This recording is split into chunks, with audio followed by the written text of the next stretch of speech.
quand l'autre revient, mais qu'il est trop tard.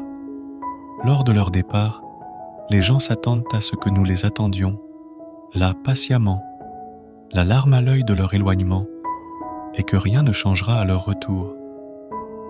Ils espèrent que vous restiez posés au même endroit, tristes et sans vie, jusqu'à ce qu'ils décident de revenir. Ils ne se doutent pas que des changements opèrent, parce que lorsque vous attendez, vous réfléchissez, vous commencez à vous poser des questions sur le pourquoi, et ensuite sur le comment. Et au fur et à mesure, la non-réponse de l'un devient la réponse de l'autre. Le départ de l'un devient le commencement de l'autre. L'autre qui a pleuré, souffert, puis qui a commencé à sécher ses larmes, à recoller les morceaux de son cœur, tant bien que mal, mais il l'a fait. Alors il sort de son état de dépendance, puis commence à rire de nouveau, à prendre soin de lui, car il n'y a pas de meilleur infirmier que soi-même, puis de regarder à nouveau le monde qui l'entoure.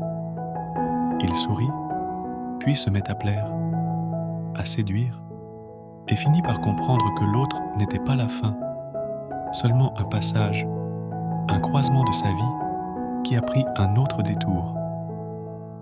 C'est à ce moment-là, bien souvent, que l'autre revient la bouche en cœur et les mots pleins de promesses dont il se sert pour vous stopper dans votre course à la vie.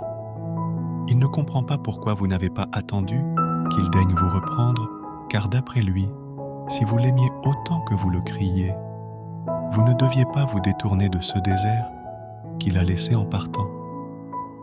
Lui le peut, mais vous, il n'en est pas question, parce que s'il décide de revenir alors, vous devez être là, à vous morfondre, pour qu'il vous relève et devienne le héros de votre vie. Pour que vous deviez le lui rendre jusqu'à ce que se pointe de nouveau le désert. Et votre force, votre courage, résidant dans ce temps d'attente qui n'était qu'un élan pour votre vie.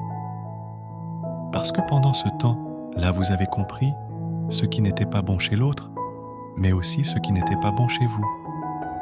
Alors, prenez ce temps, gardez-le précieusement pour qu'il puisse vous apporter le courage nécessaire de ne pas y rester.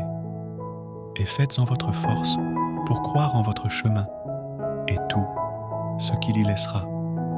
Il n'y a pas de bonnes ou de mauvaises personnes, il y a seulement des personnes qui profitent de votre faiblesse pour vous maintenir dans le désert dans lequel il se trouve. Votre vie, vos choix, votre force.